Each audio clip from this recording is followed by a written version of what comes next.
Сәлем, құрметті көрермен. Сіздермен бірге Сұлтан спорт арнасына қош келдіңіздер. Біз бүгінгі видеода ұйықтар алдында не істеу керек туралы айтатын боламыз.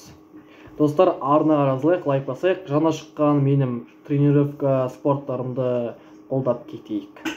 Ең бірінші, кей адамдар ұйыққа келгенде қиындық көрмейді. Егер сіз олардың қатарында болсаңыз, ұйқыңызды қалай қандыруға болады? Таңертең ояну кейбіреулер үшін өте қиын. Мұндай жағдай болмас үшін ұйықтар алдында біраз істерге мән беру керек екен. Бірінші, ішімдікке жоламаңыз. Ішімдік ағзаны мазасыздандырады. Сонымен қатар ағза көп суды қажет ететін болады. Шамадан көп су ішу зәр шығаруды үдетеді. Мұндай жағдайда адам түнгі ұйқыны оң бөлетін болады. Екінші, теледидар алдында отырмаңыз.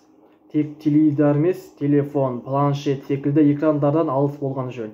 Ұйықтар алдында бетіне қарамадым деген күннің өзінде 2-3 сағат бұрын өзіңізден аулақ ұстаңыз. Біріншіден, экран жарығымен мидың қызметін тежейді. Әрі ұйқы қандыратын мелатонин атты гормонның бөлінуі кедергі болады.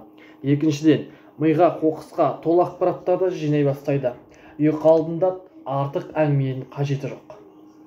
Интернетте отырмаңыз. Бұл тыйым алдыңғы тыйымның бір ұшы десе болады. Аталған қоқысты миға жүктейтін осы интернет.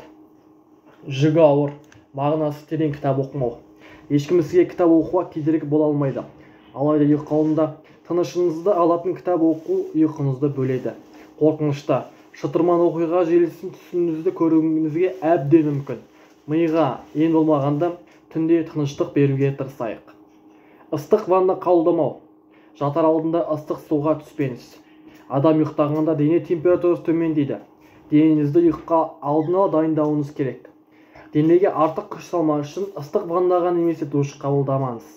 Ыстық моншаға түспеңіз. Артық тамақ ішу. Тойып тұрған қарынмен ұйықтау шектен шыққандық. Жатар алдында өзіңізді емес, асқазаныңызды ойлаңыз. Ұйқы кезінде ас қорытуға жеткілікті қозғалыс болмағандықтан асқазан ауырсынады. Тойып тамақ ішпей, тек жеміс-жидекпен тежеліңіз.